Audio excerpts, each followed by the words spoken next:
when you check your bank account and, instead of immediately closing the app in panic, you actually smile.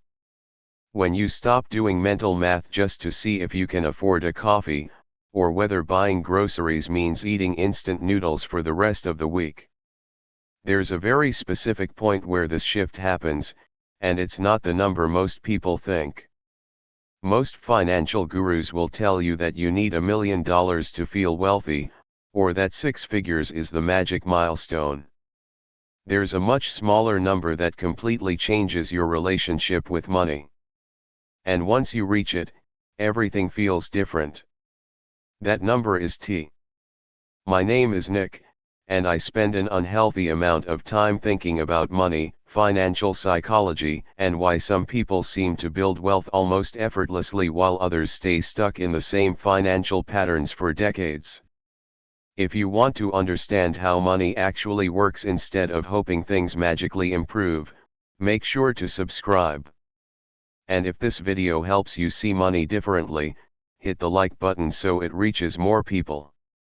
Before we get into why $20,000 is such a powerful turning point, let me ask you something.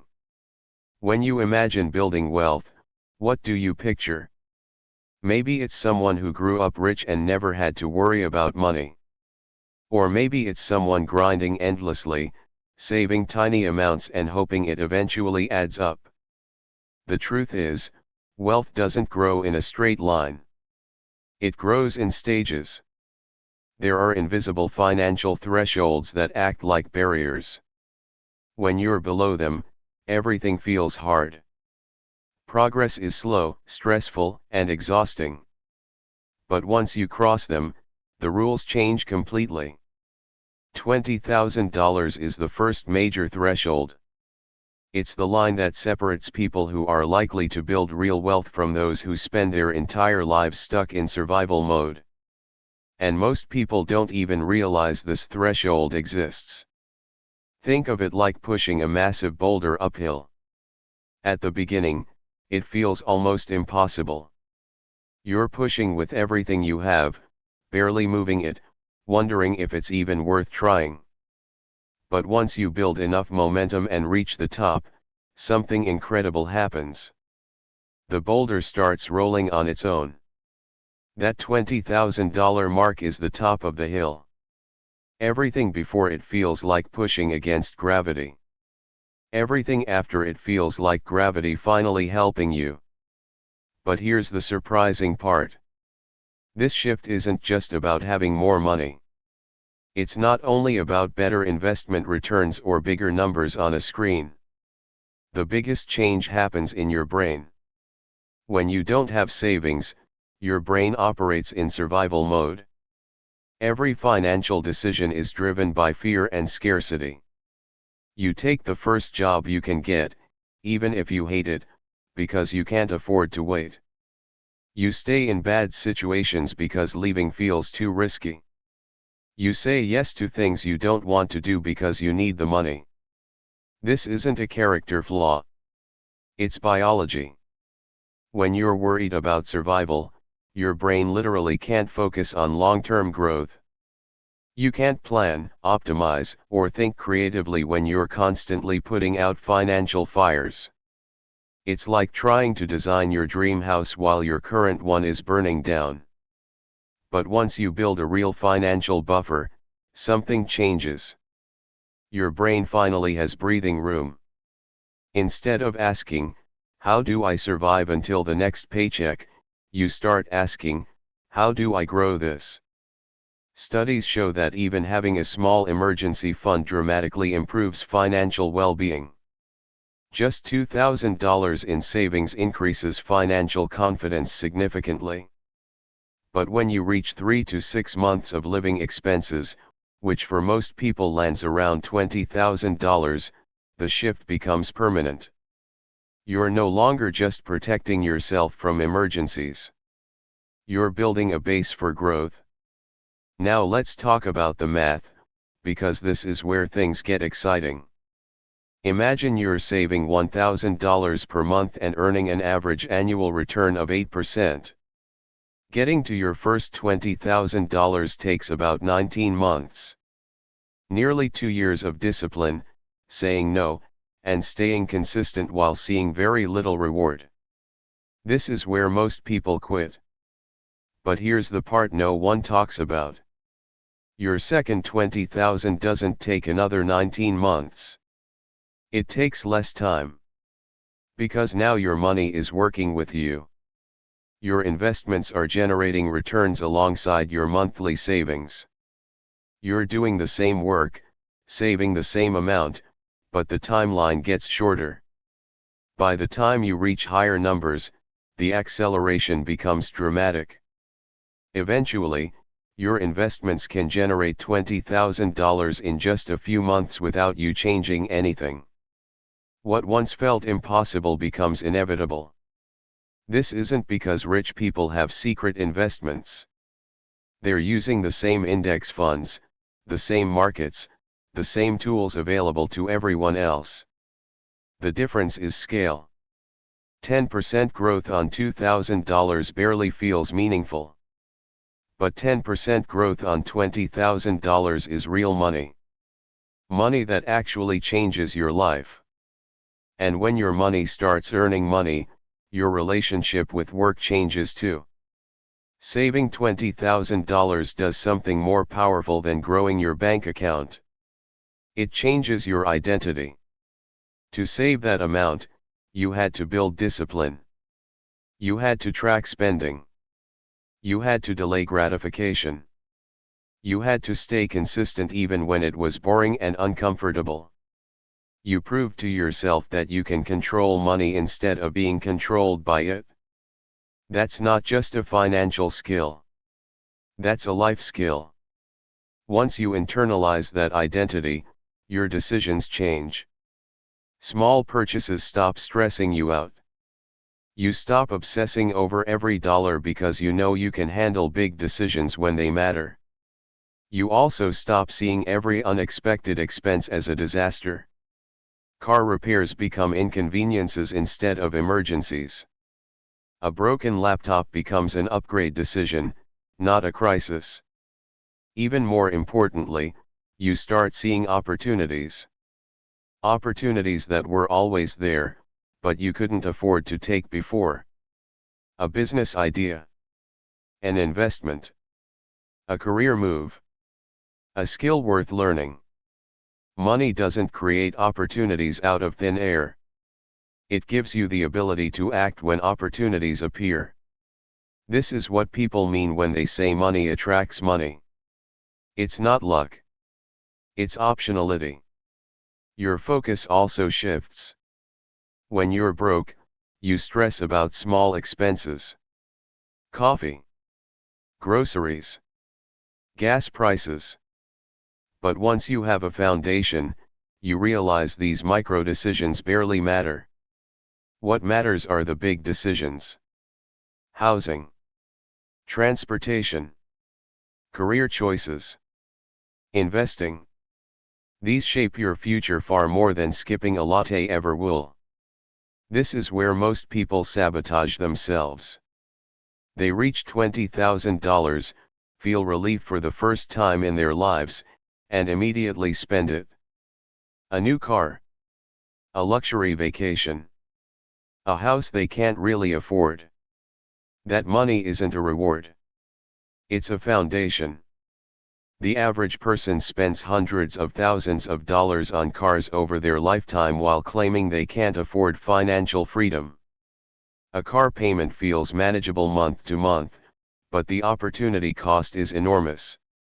That same money, invested consistently, could buy decades of freedom. Once you understand this, your mindset changes. You stop asking, "Can I afford the payment?"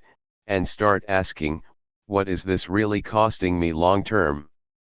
Ironically, the people who look rich are often stressed and broke. And the people quietly building wealth live simpler lives and sleep better at night. This doesn't mean you never enjoy your money. It means you spend intentionally. On things that actually matter to you. not on things that steal your future for temporary comfort. $20,000 won't make you rich overnight. But it will change how you think, how you decide, how you move through life. It's the line between surviving and designing your future. Start building that foundation now. Your future self is already depending on the decision you make today. And trust me, they will thank you for it. And here's something most people don't realize until much later in life. Hitting that $20,000 mark doesn't just change how you think about money. It changes how you think about yourself. Before that point, it's easy to secretly believe that wealth is for other people. Smarter people. Luckier people. People who started earlier or had help. Even if you don't say it out loud, that belief sits quietly in the background and shapes your behavior. You hesitate. You play small. You don't fully commit because deep down you're not sure this life is meant for you. But once you save that amount with your own discipline, that belief starts to crack. You can't tell yourself anymore that you're incapable. You did something hard. Something most people never do. You followed through when it would have been easier to quit. That changes your self-image in a powerful way. You stop seeing yourself as someone who is bad with money. You stop thinking wealth is reserved for someone else. You start seeing yourself as a builder. And builders think differently. Builders don't ask, what can I afford right now? They ask, what system am I building for the future? They don't panic when the market dips. They don't chase get-rich-quick schemes. They don't need constant excitement. Because they understand something most people never learn. Wealth isn't created through big dramatic moves. It's created through boring consistency over a long period of time. Once you cross that first threshold, patience becomes easier. You've already seen proof that small, repeated actions work. You don't need constant validation anymore. You trust the process because you are the process. Another underrated benefit of reaching this point is how it changes your relationship with fear. Financial fear is one of the strongest fears humans experience. It quietly controls decisions about work, relationships, location, and lifestyle. When that fear is reduced, even slightly, your world expands. You speak up more. You negotiate better. You walk away from bad deals. You stop tolerating situations that drain you. Not because you're reckless, but because you're no longer desperate. Desperation is expensive. It forces bad decisions. It makes you accept unfair terms. It traps you in cycles you know are unhealthy. $20,000 is often the amount that breaks that cycle for the first time. It gives you time. And time is the most valuable asset money can buy. Time to think. Time to learn. Time to choose instead of react. This is why people who build savings often experience unexpected improvements in other areas of life. Their stress levels drop. Their health improves. Their relationships stabilize. Their confidence increases. Money doesn't buy happiness, but financial instability absolutely buys anxiety. Another thing that happens around this stage is that you stop comparing yourself as much. When you're struggling, it's impossible not to compare. Every success story feels personal. Every display of wealth feels like proof that you're behind. But when you have a foundation, comparison loses its grip. You're focused on your own path. Your own numbers. Your own timeline. You realize that wealth isn't a race against other people. It's a long-term relationship with your own behavior. And once you understand that, you stop rushing.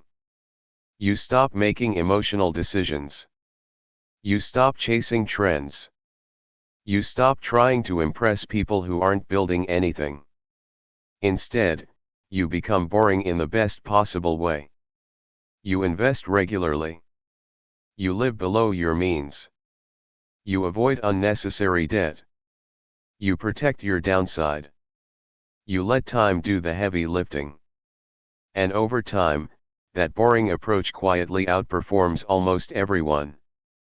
This is also where many people finally understand the difference between being rich and being wealthy. Rich is flashy. Wealthy is stable. Rich is loud. Wealthy is quiet. Rich needs validation. Wealthy needs freedom. $20,000 doesn't make you wealthy, but it puts you on the only path that leads there. From this point on, progress becomes less about effort and more about consistency. Less about motivation and more about systems. You don't rely on willpower anymore. You automate savings. You automate investing. You make good decisions easier than bad ones. That's when momentum truly takes over. And momentum is powerful. Momentum compounds just like money does. A small habit becomes a strong identity. A strong identity produces better decisions. Better decisions create better outcomes. Better outcomes reinforce the identity. This loop is how ordinary people quietly build extraordinary lives. But let me be clear about one thing. None of this works if you treat $20,000 as the finish line. It's not the goal. It's the starting point. It's proof that you can delay gratification. Proof that you can follow a plan. Proof that you can think long-term in a short-term world. From there, the game changes. You're no longer trying to escape financial stress. You're designing a future. And that future doesn't require perfection. It requires patience. You will still make mistakes. Markets will go down. Unexpected expenses will happen. Motivation will come and go. But you'll have something you didn't have before. Resilience. Because once you know you can build $20,000, you know you can build more. 50,000. 100,000. And eventually, something far more valuable than money itself. Freedom. Freedom to choose how you spend your time. Freedom to say no. Freedom to slow down. Freedom to walk your own path. That freedom doesn't come from luck. It comes from decisions made quietly, consistently, and early. So if you're listening to this right now and $20,000 feels impossibly far away, don't let that discourage you. Everyone who has ever built wealth started exactly where you are. The only difference is they started. Not with perfection. Not with confidence. But with commitment. Your job isn't to figure out the entire future. Your job is to take the next responsible step. Save consistently. Invest simply. Avoid lifestyle inflation. Protect your progress. Do that long enough, and one day you'll open your bank account and feel that quiet sense of relief. Not excitement. Not pride. Just calm. And that calm is the sound of momentum working in your favor. That's when you'll realize this was never just about money. It was about building a life where fear no longer makes your decisions for you. And that is worth far more than any number on a screen. There is another layer to this journey that almost no one talks about, because it's not flashy and it doesn't sell courses. But it might be the most important part of all. Once you've crossed that early financial threshold, you start to realize that money is not the enemy. It's not evil, and it's not magical either. It's simply a tool that amplifies who you already are. If you're impulsive, money makes you more impulsive. If you're disciplined, money makes you more disciplined. If you're anxious, Money amplifies anxiety. If you're calm, money buys peace. This realization alone changes how you approach wealth building. You stop chasing money for emotional reasons. You stop thinking it will fix your insecurities or give your life meaning. Instead, you see it for what it really is: leverage. Leverage over time. Leverage over options. Leverage over stress.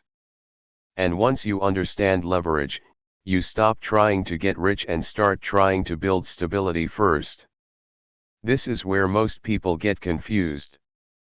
They think the goal is to maximize returns at all costs. They jump from strategy to strategy, from crypto to stocks to real estate, constantly searching for the fastest way forward. But speed is overrated. Stability compounds faster than chaos ever will. A person who steadily invests with moderate returns for decades will almost always outperform someone who chases high returns inconsistently. Not because they're smarter, but because they stay in the game. Staying in the game is everything. You can't benefit from compounding if you panic and quit. You can't benefit from growth if you constantly reset to zero. You can't build wealth if every downturn makes you abandon your plan. That's why reaching a financial buffer early matters so much. It protects you psychologically, not just financially. It keeps you calm enough to stick with decisions long enough for them to work. Another subtle shift that happens around this stage is how you think about income. When you're broke, income feels fragile. You rely on a single paycheck, a single employer, a single source. Losing it feels like falling off a cliff. But once you have savings, income becomes something you can optimize instead of cling to. You start asking better questions. Can I learn a new skill? Can I negotiate my salary? Can I create an additional income stream? Can I trade time for equity instead of just wages? These questions are impossible to ask when you're in survival mode. They require mental space. They require patience. They require a safety net. This is why people with savings tend to earn more over time. Not because they're lucky, but because they can afford to think strategically. They can invest in themselves. They can take calculated risks. They can say no to bad opportunities while waiting for better ones. And waiting is a skill. Most people underestimate how powerful waiting can be. Waiting for the right job instead of taking the first one. Waiting for the right investment instead of chasing hype. Waiting for alignment instead of forcing outcomes. Money gives you the ability to wait. And the ability to wait often determines who wins in the long run. Another important shift is how you relate to debt. When you don't have savings, debt feels like relief. A credit card becomes a lifeline. A loan feels like progress. You borrow from your future because the present feels unbearable. But once you have a foundation, debt looks different. You see the cost more clearly. You understand interest as time stolen from your future self. You become selective instead of emotional. This doesn't mean all debt is bad. It means you stop using debt to fund lifestyle and start using it, if at all, strategically. And many people realize something surprising at this stage. The fastest way to feel rich is not to make more money.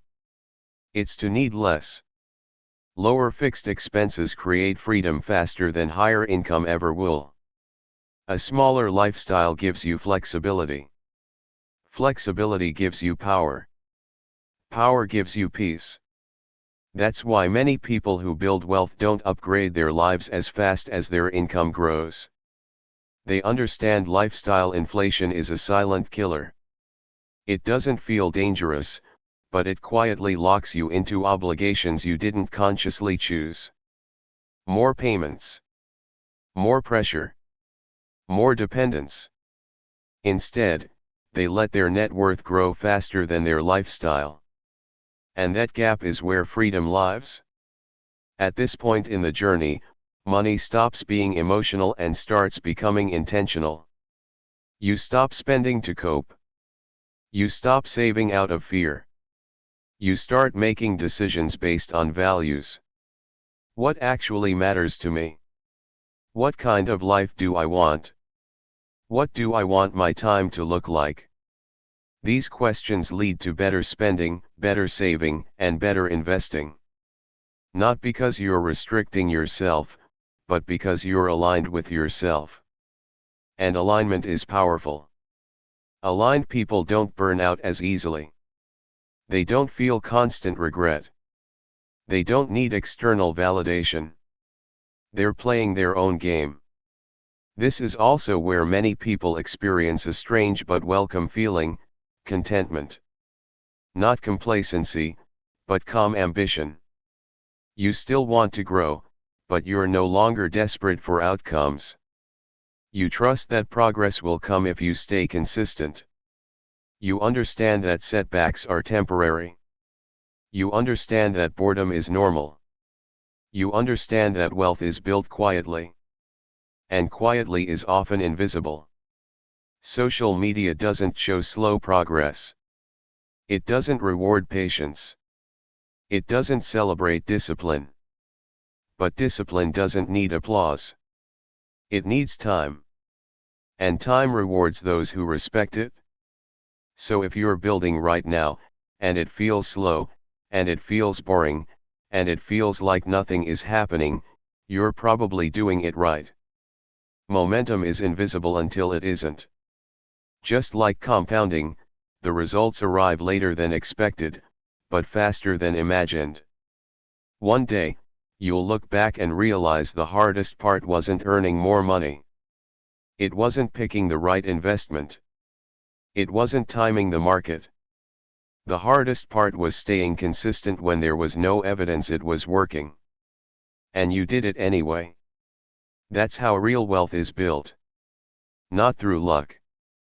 Not through shortcuts.